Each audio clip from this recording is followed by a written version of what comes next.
พุทโธเศธโธติโลกัสสมิง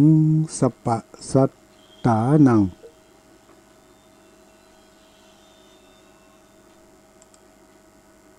พุทโธเศธโธติโลกัสสมิง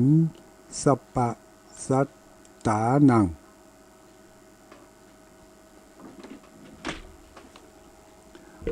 ขอความนอบน้อมแด่องค์สมเด็จพระสัมมาสัมพุทธเจ้าขอน้อมอภิวาทพระสัทธรรมเจ้าขอน้อมนมัสการพระอริยสงฆ์เจ้าขอถวายความเคารพท่านเจ้าคณะพระสังฆาธิการท่านครูบาอาจารย์พระสงฆ์องค์สังฆเจ้าทุกรูปทุกนามทุกตนทุกองค์เจริญสุขเจริญพรสวัสดียามค่ำคืนญาติโยมพุทธบริษัททั้งหลายทุกผู้ทุกคนเด็กขาอ่อนน้อยคุณหญิงคุณชายพ่ออุ้ยแม่อุ้ยติเปิดเครื่องรับฟังอยู่ในเวลานี้100.25ชัดเจนแจ้งมาแล้วต้องขออภัยกับญาติโยมทั้งหลายเนอะ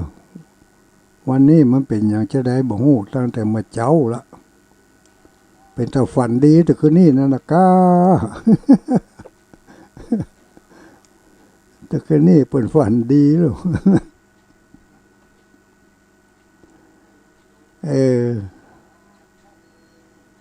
ว่าได้ว่าทองปัน ฝันดีนะเนาะจะเอามาแจกกับคนปึกกันมั้งพี่น้องพะเยาวันนี้ว่าได้ห้องขึ้นหายก็คนฮักพะเยานี่มันจังหายนะ ฟ้าแมบฟ้าห้องนี่ทางพะเยาฮับได้ดีฟังอยู่นะทางเมืองฝางก็ฟังอยู่เนาะทางเชียงใหม่โอ้เชียงใหม่บ่มีเชียงใหม่บ่มีหลายมีกะลำปูนพุ่นเชียงใหม่เขามีหลายเขาบอกฟังเฮาเฮ้ยเขาบอกรักฟังอยู่แต่บ่หันแจ้งมานะทางเชียงใหม่บ่หันแจ้งรายการมาเลยใจดำลำปูนมีลายอยู่ลำปา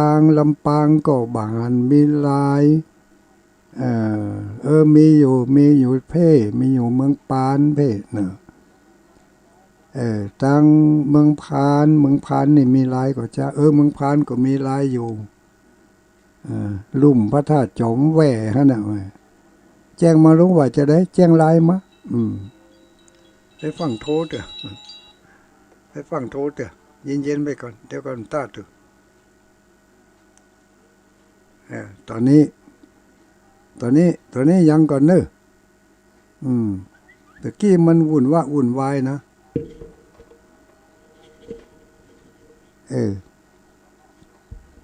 มันเรื่องของเรื่องมันสถานีเฮามันเป็นสถานีออนไลน์เนาะ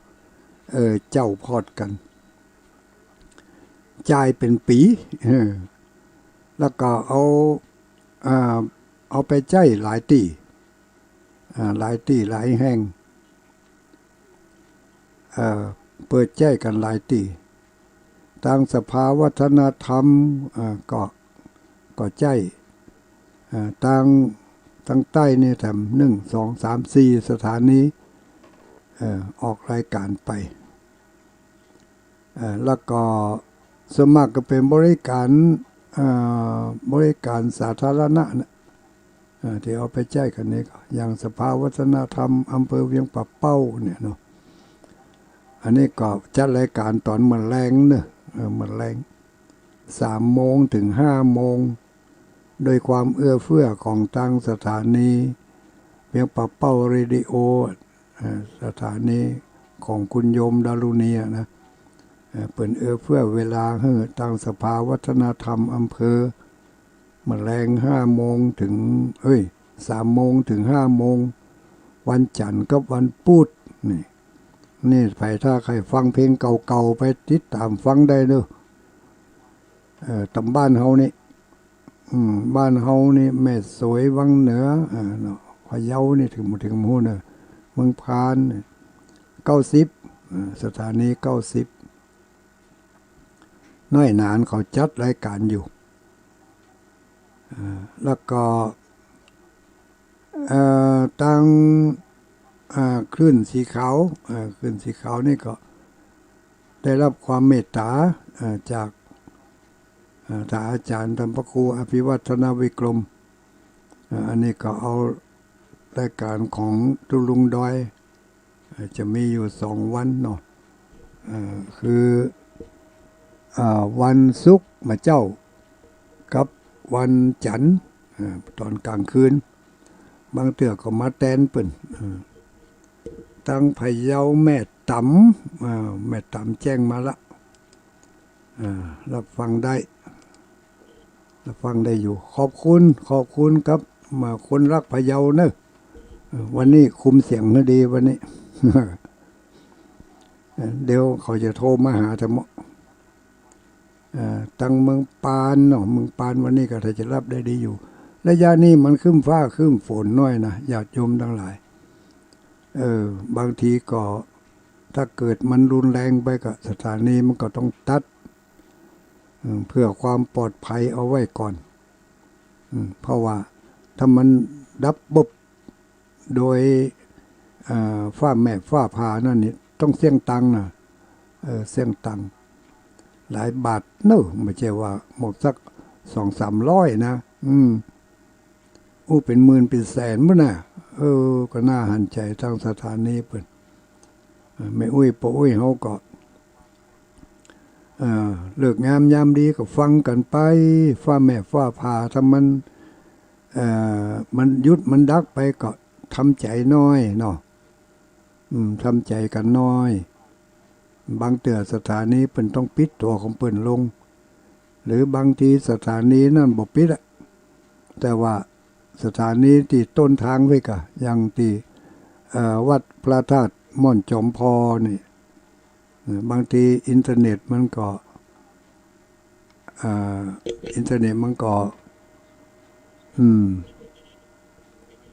คัดข้องเหมือนกันเนาะบางทีอินเทอร์เน็ตคัดข้องก็เลยไม่ได้ออกหรือว่าบางทีมันตัดไปช่วงแป๊บเดียวเนี่ยสถานีเปิ่นตั้งอัตโนมัติไว้เนาะถ้าของเฮาบ่เข้าของเฮาหายที่อื่นไปจะแมนออกมาเลยอีกถ้ามาอันสถานีจะรักออกอากาศอยู่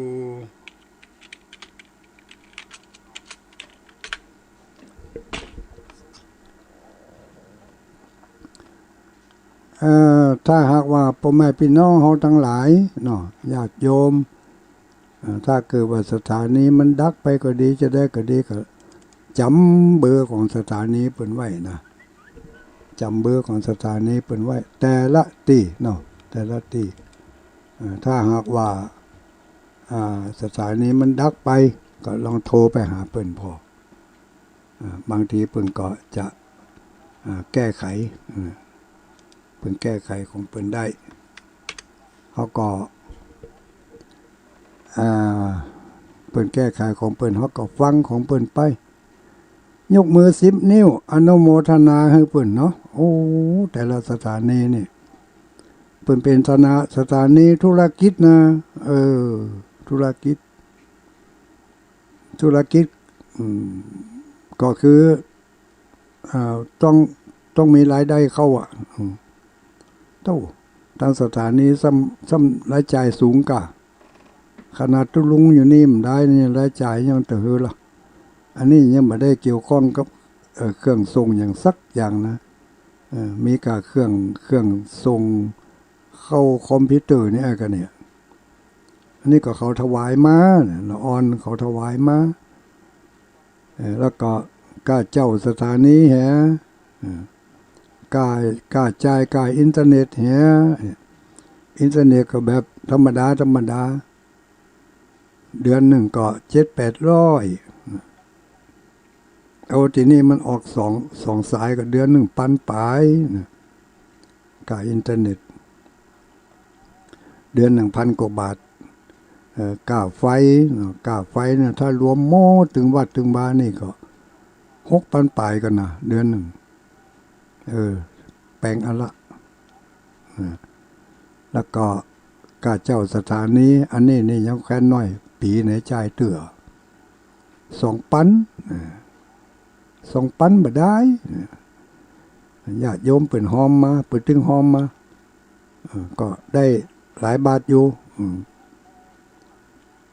ถ้าคิดเป็นรายเดือนใส่กันแล้วนี่เดือนหนึ่งก็เสี่ยงหลายบาทอันละอยู่เนอะเนาะค่าไฟค่าอินเทอร์เน็ตแล้วก็ค่ามันยังแถมค่าชำรุดทรุดโทรมของใจไม่สอยหมูนี่เนาะของใจไม่สอยหมูนี่มันชำรุดทรุดโทรมไปบางทีก็ต้องมีการใช้จ่ายเพิ่มเติมขึ้นมามีอะไรว่ามากำลังออกอากาศอยู่ฟังไปเลยเนอะ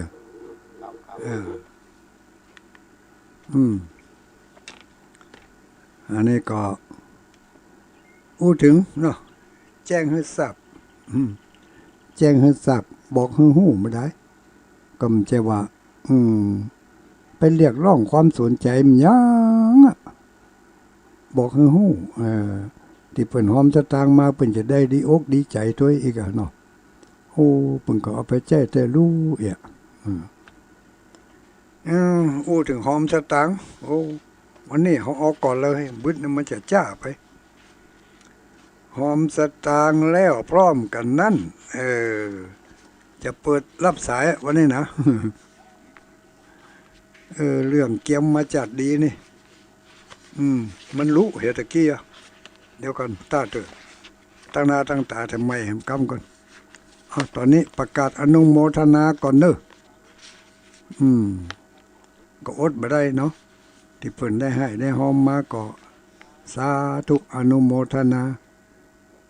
กับศรัทธาญาติโยมทั้งหลายที่ได้มีน้ำจิตน้ำใจเผื่อแผ่มี2รายการเนอะที่รับอนุโมทนาที่จะได้ประกาศอนุโมทนาส่วนบุญกับญาติโยมทั้งหลายในค่ำคืนวันนี้เนาะบอกก็บ่ฮู้นะอันนี้บอกให้ฮู้ก็บ่ได้ไปเรียอะไรเพราะว่าทีมงานของเราขึ้นสีขาวบ่มีการเรียอะไรอยู่แล้วทุกรายการนะก็นอกจากว่าประกาศอนุโมทนาเปิ้นเรียกว่าจะได้ฮู้ไหนฮู้หั่นเนาะฮู้ไหนฮู้หั่นฮู้นี่กะเฮาฮู้นี่กะเฮาเขาก็บ่ไปรบกวนมันยังไผฮู้นี่กะเฮาก็ขออนุโมทนาครับญาติโยมเฮาทุกคนที่ได้ยินได้ฟังทางสถานีวิทยุคลื่นสีขาวของเฮาอันดับแรกนี่มีคุณโยมสมยศนางละไมยารังสีอันนี้บ้านสมเข็ด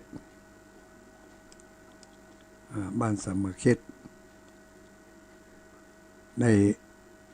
บริจาคมาสมทบถ้าจะสมทบด้วยนางแก้วนี่นะ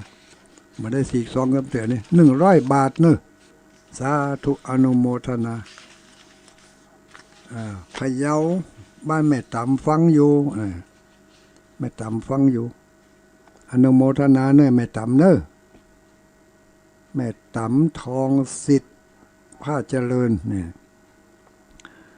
ถัดมาถัดมามีคุณแม่บัวเขียวอินตาคุณแม่บัวเขียวอินตานี่ก็ฝากมานี่ฝากไปโดยนางแก้วนี่นะนี่ฝากไปโดยนางแก้วโดยนางแก้วบางพ่องก็ว่ามันยังมาเลี้ยวบ่หายต้องมาเดียวทุลุงโอ้ยังหาเมินอยู่เนี่ยกว่าจะเลี้ยวนั่นนะมันยะได้บัดเต็มตีเนาะมันยะได้บัดเต็มตีที่มันบัดเต็มตีก็มันก็ขาดห้านขาดนี่นั่นแหละเดี๋ยวก็คนขาดเดี๋ยวก็สตางค์ขาดนั่นน่ะเดี๋ยวก็ของขาดอย่างนั้นน่ะเพราะมันมาใจไปสะดวกมาสบายเนาะของกว่าจะเอาขึ้นได้แต่ละอย่างก็นักแก่พวกก็มีญาติโยมเปิ่นอุปถัมภ์ประทากตลอดเวลาเหมือนกันนี่ก็มีป่ออุดมแม่แสงบุญชัยน้อยอันนี้ก็สมทบเอาไปแปลงมันยังก็ได้ที่ดอยนางแก้วนี่นะตอนนี้ก็กำลังแปลงถังน้ำญาติโยมทั้งหลายถังเก็บน้ำก็ยังกำลังจะฉาบตั้งในอยู่เก็บน้ำยังไม่ได้เถอะตอนนี้ก็เก็บน้ำกับถังอื่นไปก่อนแล้วก็ถ้าถังที่แปลงประเดี๋ยวนี้เก็บน้ำได้เนี่ยโอ้โหมันจะเก็บน้ำได้นักเก็บน้ำได้หลายลูกบาศก์เม็ดเหมือนกันเนอะถังซีเมนต์เป็นบริจาคไปตั้ง30 บัง30 บังนี่เอาไปแปลงถังน้ำได้อยู่6 ถังใน5 บัง6 5 306 ถังใน5 บังถังไหนก็สูงประมาณ2 เมตร5 4 20 2 เมตรกว้างมันเมตรในโล่งมันเมตรคูณ2ความสูงมัน2การหาพื้นที่การหาปริมาตรของน้ำทรงกลมเนาะ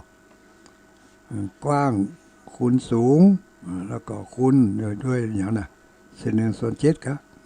1/2/7กันอย่างนั้นน่ะจำบ่ได้ละสูตรมันก็ได้หลายลูกบาศก์เม็ดอยู่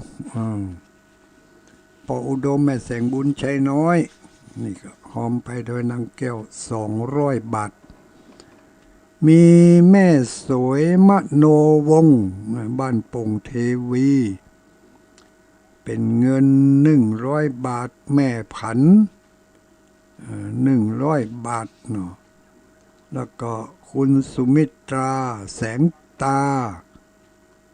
แล้วก็แม่มูลกับน้ำกาไฟ100เนี่ยกับน้ำกาไฟก็มาตัวกาด้วยนางแก้วก็มาตัวปะในหอมหั่นหรอเปิ่นหมู่นี่แต่ว่าไปสืบจัตตาตุเจ้าบัสบายพอดีญาติโยมทั้งบ้านปงเทวีหันเข้าใส่ก็ล่นมาขอหอมไปโดยนางแก้วผมขอหอมไปเพียงกระน้ำกับไฟฟังอยู่เนออีวะฟังแต้มเมื่อคืนนี้เล่าขวัญไปน้องบ้านปงเทวีเนอะให้หอมมานี่หลายผู้หลายคนแม่อุ้ยพรชัยอินอันนี้ก็บ้านปงเทวี100 บาทมีป่อน้อยอุ่นกันเนาะ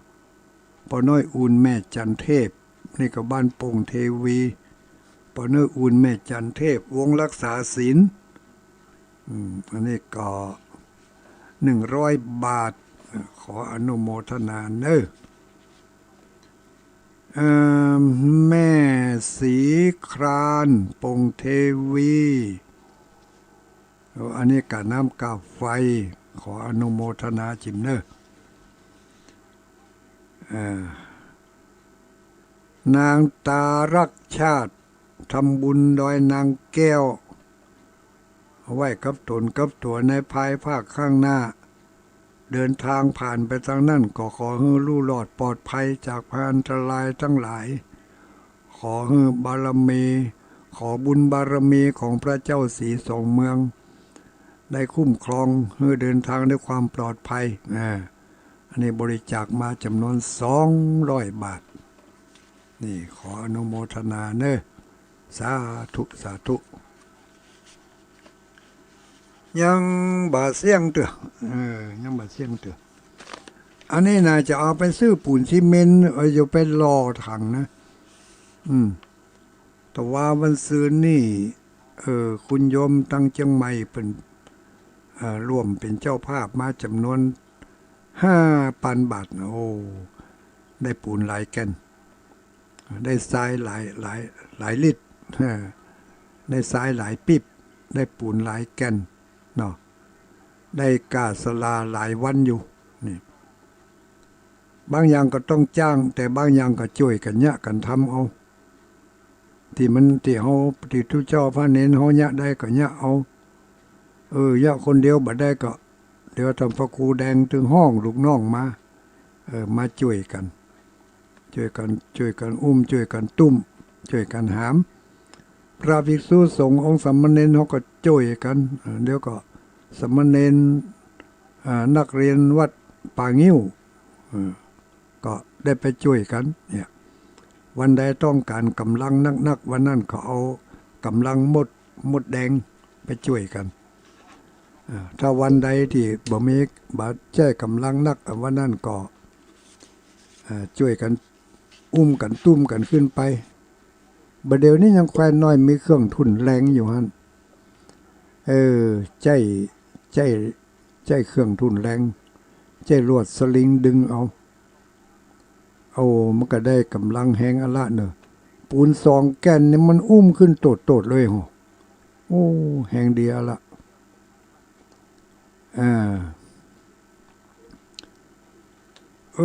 ยังมีแหมอยู่ มีคุณทองเรียบกันทาเป่งคุณทองเรียบกันทาเป่งร่วมทำบุญพระเจ้าศรีสองเมืองอันนี้กี่บาทเลย100 บาทสาธุอนุโมทนาเนอะคุณทองเรียบกันทาเป่งอันนี้บ้านนี่บ้านหัวเวียงนี่หิมม่อนจมพอเนี่ยใกล้ๆนี่ได้หันตุเจ้าเปิ่นไปบิณฑบาตก็เลยฝากมาพระสงฆ์องค์สังฆเจ้าเขาก็รับเป็นธุระภาระเนาะบางวันก็ไปช่วยการช่วยงานวันพุธนี่ก็จะไปตอนนั้นเนี่ยวันพุธนี่วันพุธนี่ก็จะไปทาสีแล้วก็ไปเนี่ยมันยังทำอันใดที่เนี่ยได้ก็เนี่ยกันไปที่เนี่ยมาได้ก็จ้างบางอย่างเนี่ยได้แต่มันบางงามก็เลยจ้างดีกว่าเนี่ยเพราะว่าฝีมือของหมู่เฮาทั้งหลายที่อยู่ในวัดในวาที่เนี่ยทั้งมื้อทั้งวันนี่มันฝีมือตุเจ้านี่นะบางอย่างก็เป็นฝีมือเป็ดฝีมือเป็ดจะได้ว่าฝีมือเป็ดญาติโยมเคยหั่นเป็ดก็เป็ดที่มาห้องป้านั่นน่ะเป็ดนี่มันเป็นสัตว์อเนกประสงค์นะจะไปว่ามันเป็ดต่ออเนกประสงค์มันมีความสามารถในหลายด้านนะเป็ดเนี่ยว่าจะได้ไม่ออกวันตกเขาได้เปรียบหน่อยไม่ออกตะวันออกก็มีตะวันตกก็มีตั้งเหนือก็มีตะกี้ประกาศรายชื่อเนาะมีรายชื่อเดี๋ยวจะลืมเดี๋ยวมั้งมีรายชื่อที่เปิ่นหอมตังโทรศัพท์โอนเข้ามาก็มีอยู่เนอะไม่ใช่ใจย่อยๆนะนี่โอนเข้ามาตังเมืองฝางก็โอนเข้ามาแล้วผ่านไปแล้วอันนี้ก็จะเพิ่มเติมเขาก็ได้เนอะบ่ห้ามแต่ก็บ่ได้ บ่ได้บอกทั่วไปฮู้นี้กะเฮาฮู้นี้หายนี่เนอะจะไปโอ้เฮาไผหลายแล้วก็มีคุณโยมอะไรที่โอนมาแต่เจ้าคุณโยมแม่แสวงหารสกุลอันนี้ก็สมทบไปที่ดอยนางแก้วเนาะเอาไปแปลงสลุมสลาอย่างคุณโยมแม่แสวงหารสกุล50 บาทคุณโยมแม่ชบาสุทธหลวงอันนี้ก็50 บาทได้รับแล้วเรียบร้อยเนอะรับแล้วเรียบร้อยคุณโยมแม่วิไลพรหมโลกแม่วิไลพรหมโลกอันนี้อยู่พะเยาขี้ป๋าพะเยาป่าส้มนี่เป็นก็ฝากหอมาต่อวาโอนมา200 บาท200 บาทตุลุงแบ่งเอาเนอร์วะแบ่งไปเดินนั่งแก้วพ่องแบ่งเข้าสถานีพ่องก็ขออนุโมทนามีคุณโยมคุณโยมอะไรคุณโยมทิ้นอีกอะไม่แน่ชื่อคุณโยมทิ้นแม่นแต่กันเนาะโยมทินก็ว่าโยมปะทินอย่างนี้โยมทินโยมทิมอย่างเนี้ยนามสกุลมุนีแก้วมุนีแก้วปุ่นอยู่บ้านมันอย่างก็มุนีแก้วแต่เจ้าก็เอาไว้ในหูบ้านตอนลำปางพุ่นน่ะลำปางมุนีเกี่ยวบ้านอะไรอย่างลำปางมาสอหาจื่อนี่มป้ากันนะก็มาลูกกันนะก็นั่นแหละมันอย่างเงี้ยเขียนไว้จัดดีอะถ้าถึงเวลาจะเอามาอ่านมามันหายไปเหรอคุณโยมที่อีกอะคุณโยมคุณโยมลำปางก็แล้วกันเนาะเปิ้นฝากถวายมาถ้าแล้วหอมมา 1,000 บาทหนนี้ก็จะหอมมาแต่ 1,000 บาทได้ยินว่าจะหอมมา 1,000 บาทเปิดพอยังบ่เข้าบัญชีเถอะเนอะก็ว่าบัตรตันเถอะหมูแต่เจ้าละอ่อนถ้าจะบ่อยู่บ้านนี่บัตรตันได้โอนสักกำไม่เป็นไรจองไว้ก่อนจองไว้ลงหน้าฝากมาแล้วตังเพ่ก็รับแล้ว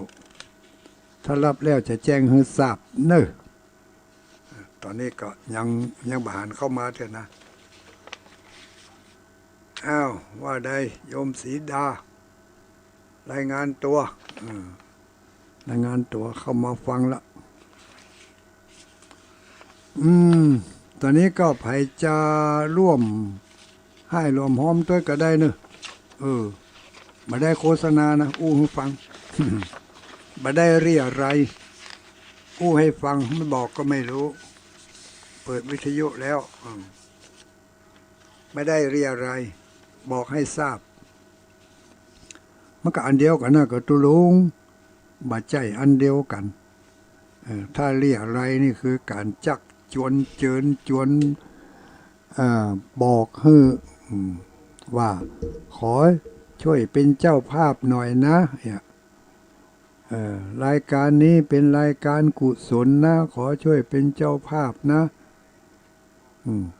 รับเป็นเจ้าภาพอันอย่างสักอย่างหนึ่งไหมจองเนอจองไว้ก่อนเนอถ้ามาอันก็จะบ่ได้ของที่ระลึกเนออย่างมูเนี่ยอันนี้คือเป็นการเรียรายคล้ายๆกับว่าบังคับ ตังอ้อมบ่หอมก็เกรงใจเนาะอย่างเอาบาทไปเดินตะโมถนนหนทางเข้าไปในกาดในลีก็ขึ้นไปถึงบ้านถึงจองมีตั้งต้นอยู่ตรงนอกโฆษณาอดลูกน้องป้องปายก็ขึ้นไปในบ้านในหอในเงินอย่างนี้ลักษณะนี่เรียกว่าเรียอะไรบัดเดี๋ยวนี้ก็บ่ใครมีละถ้ามีมาจากต่างถิ่นต่างที่พี่น้องเขาทั้งหลายก็เข้าใจเอาไว้เนอะถ้าบ่ฮู้จักมักคุ้นกันนี่จะไปนับได้นับหอมบ่หอมนั่นแหละดีที่สุดถ้าบ่ฮู้จักมักคุ้นถามพอคนทั้งเหนือทั้งใต้ตัวฮู้จักก็บ่ฮู้จักนะวัดหนังบ่ฮู้มาจากอำเภอไหนอำเภอนั่นอำเภอนี่บางทีเอาชื่อไปอ้างก็มีหมู่นี่หมู่หากินตั้งหลายบอมลูกเอาต้นคากะต้นหยังกะบางทีก็เอาจ่อฟ้าปานลมเอา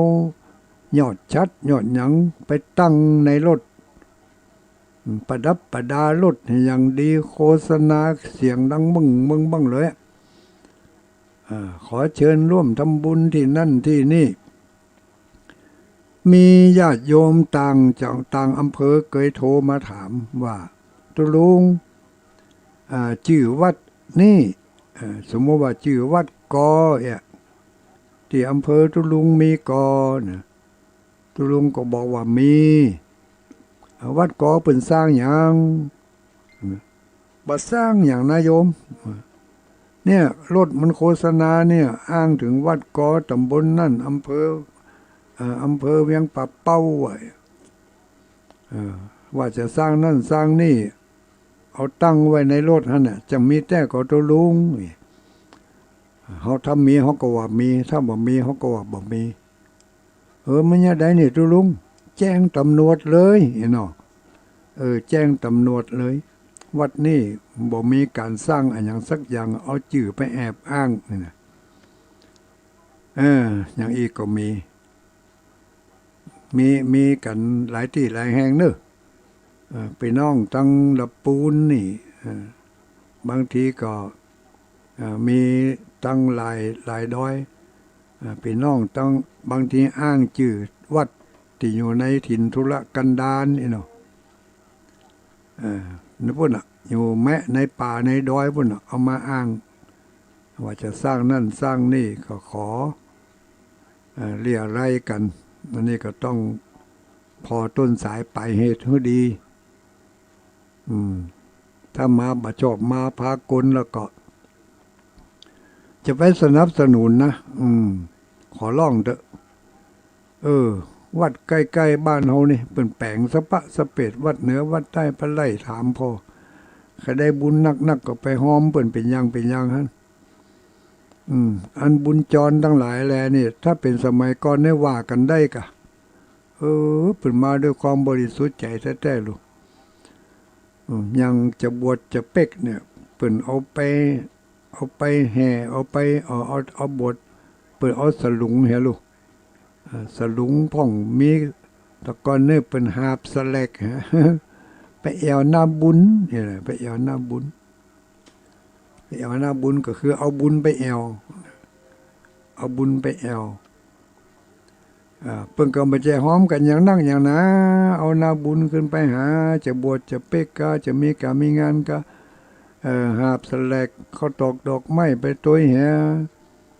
ขึ้นไปถึงบ้านก็บอกกล่าวจะร่วมทำบุญทำทานตัววัดนั่นวัดนี่ก็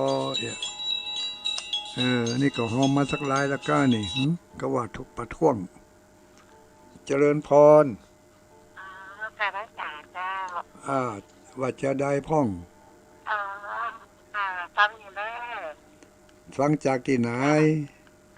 ไม่ทราบเสมอเจ้าไม่ทราบเสมอเจ้าชัดเจนดีเจ้าชัดเจนดีเนาะเจ้าอนุโมทนาเนอะสาธุชัดเจนดีไม่ทราบเสมอจะไปนับได้นับหอมนะไปเจียดขี้หน้าเขาแต้มมาได้ ต้องนักแน่นไว้พ่องเขาเป็นเจ้าพุทธเนาะนับถือพระพุทธศาสนาบางอย่างมันก็เข้าข่ายงมงายได้เหมือนกัน ถ้าหู้บะเต้าหู้บะตันนี่เสียหู้เสียเหลี่ยมคนนะเสียอย่างอื่นนี่บะต่อใดแต่ถ้าเสียหู้นี่บ้านักแกพวกเนี่ยมันต้องกล่อมใจอยู่ฮะน่ะหู้แล้วหู้หายอย่างสมมุติว่า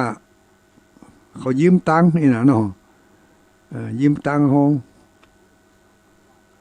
สัก20 บาทนี่นะยืมตังค์เขาสัก20 บาทสัก100 บาทเนี่ยถามมาได้ก็บ่ฮื้อถามมาได้ก็บ่ฮื้อสักเตื้อทั้งที่มันก็มีรายได้อย่างอยู่พอที่จะฮื้อเขาได้แต่มันก็บ่ฮื้อเอาไปเอามามันจะเอาไปเอามามันถึงจะบ่ฮื้อเห็นถึงหลวงอ่ะมันก็บ่ม่วนใจเนาะคือไปคือมาโกงกันมาเอากันซื่อๆอย่างเงี้ยขอกันมาได้บ่ได้เฮาจะฮื้อได้นักกว่านั้นก่อนนี่อันนี้มาโกงกันเบียดเบียนกันอย่างนี้มันก็ม่วนอกม่วนใจเพราะฉะนั้นการเสียหู้คนนี่มันนักแก่ผมพยายามควบคุมไว้จะไปให้มันเสียหู้ภัยเจริญพรไหว้ตาเจ้าไหว้สาว่าได้ลูกจากไหนมาสันติสุขเลยรอสันติสุขโดยรอแจ้งผลการรับฟังว่าชัดเจนดีเจ้าชัดเจนดีจ้าฝนตกว่ะกำลังจะตกหายไปเหรออันนี้ตกหายเหมือนกันนะมันข้ามมันจะนั่นก็เรียกกระตกมากก็เรียกกระจันเลือดออกเดี๋ยวกันเนอะกำลังอู้ให้เปิ่นฟังอยู่นี่เจ้าไว้สาธุกำลังอู้ให้เปิ่นฟังอยู่นี่จะไปเสียหู้คนอย่าไปว่าไผกระจ้างนะแม้แต่พระสงฆ์องค์เจ้าห้องก็เหมือนกันนะสมัยนี้เนี่ยมันเป็นสมัยที่ไว้ใจกันยากนะย่ำพอไปไหนปิดหน้าปิดตาให้หมดบางพ่องถ่ายรูปโชว์มานี่ปิดหูดังเหรอปิดปากเหรอปิดปากปิดหูดังเหรอโซเห็นน้อยกะเจริญพรว่าจะได้ภาษาชาติลงเลยไม่อุ้ยอินฟังอยู่เนอะฟังอยู่ที่ไหนอยู่ไม่จับแต่เมืองเจ้าฟังแต่ฟังแต่กะฟังแต่กะเดี๋ยวฟังต่อไปเนี่ยกำลังอู้อยู่เนอะสาธุนี่ถ้าฟังแต่ไปฟังโทรมาเถอะกำลังอู้อยู่ลืมไม่เห็นหมดกะถ้าโทรมาเนาะฟังให้เข้าใจเนี่ยมันจะอย่างนี้ก็เป็นสิ่งที่เตือนกันเอาไว้เนาะผู้ที่จะจุง่ายจะล้วงง่ายนี่ก็คือทุกเจ้าเนี่ยพระสงฆ์องค์สังฆเจ้าของเขาเนี่ยจะแนะนำญาติโยมทั้งหลายไปในทางที่ดีก็แนะนำง่ายจะห้ามปรามเบื่อทำความชั่วก็แนะนำได้ง่ายจะจักจวนไปในการทำคุณงามความดีก็จักจวนได้ง่ายเพราะว่าพระสงฆ์องค์สังฆเจ้าเขานี่เป็นที่เคารพนับถือกันว่าอย่างออกไปแล้วกันน่าเชื่อถือเนาะเลื่อมใสศรัทธาแต่ก็ยังว่านะญาติโยมทั้งหลายพินิจพิจารณาให้ดีแต่บ่ใจว่าจะไปเสาะหาตุเจ้าที่เป็นพระอรหันต์เนี่ยก้อนนี้ก็บ่ใจถึงขนาดนั้นก็ว่าพอแล้วมีใบรับรองเป็นพระอรหันต์ก็อีนะถ้าว่าอันนี้บ่ทำบุญอีนะอีกแก่ลำไปก็มันมีหันทำลายนะพระครูแดงฝากมาเนอะพระครูแดงฝากมาก็ทุกเจ้าหลายตัวฝากมาเหมือนกันนะโดยเฉพาะอย่างยิ่งทุกเจ้าหนุ่มทุกเจ้าน้อยฝากมาทุกเจ้าเท่าก็ฝากมาเหมือนกันกำเนี่ยบอกว่าตะลง ถ้าได้ไปออกอากาศนะขอบอกคือญาติโยมหน่อยบอกอย่างใดทุปีทุหน้าทุลุงบอกว่า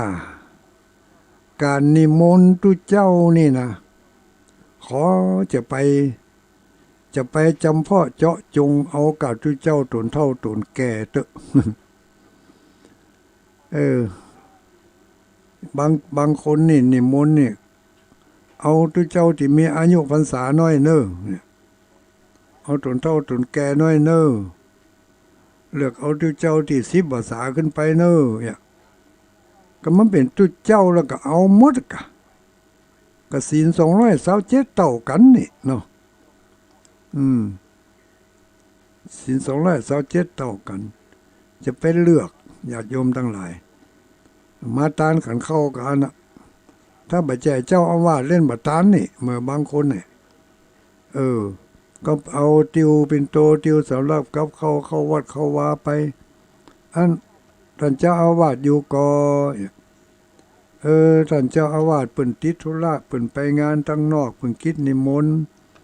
โยมจะมีหยังนี่เนาะก็มีหยังก็ว่าอันจะมาตานขันเข้าอันไปกุฏิก็ได้โลไปในวิหารก็ได้โลอีน่ะเนาะตานขันเข้าเป็นยะติ้วปินโตติ้วสลอมขึ้นรถไปฮะอันนี้ก็แก่ไป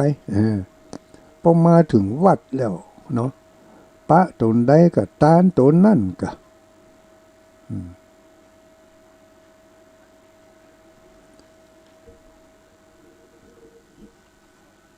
เขาก็จะไปเลือกการบัตรเลือกเนี่ยเป็นเรียกว่าถวายสังฆทาน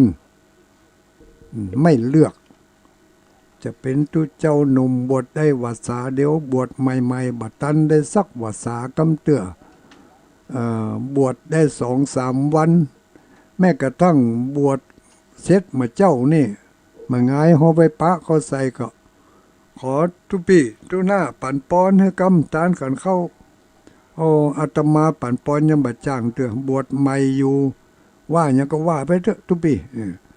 ตอนที่ทุปีจะขึ้นได้นั่นเนาะก็เอาอย่างอี้เลยกะอันนี้มีตัวอย่างในสมัยพุทธกาลในญาติโยมทั้งหลายสมัยพุทธกาลนี่มีตัวเจ้าหลายเคสหลายตัวอย่างเนาะที่จะเอามาเปรียบเทียบมือฟังแต่ว่าบุคคลและก็ท่านที่สำคัญที่สุดก็คือนายมันยังนายโกริตะโกริตะนี่ไม่ใช่เนาะ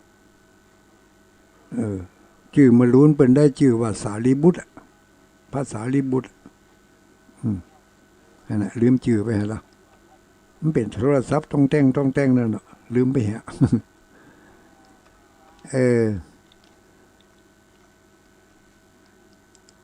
วันหนึ่ง